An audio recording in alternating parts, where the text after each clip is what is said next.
आसाम रे धीरे धीरे बिगुड़ुछि बन्या स्थिति। ब्रह्मपुत्र नदी रे बन्या जोगु एबे जनजीवन सह पशुपक्षी मध्य प्रभावित होइछन्ति।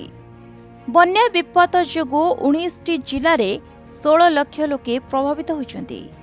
सेपटे बन्या जोगु वर्तमान सुधा 46 जनकर मृत्यु होइतिबा सूचना रहिछि।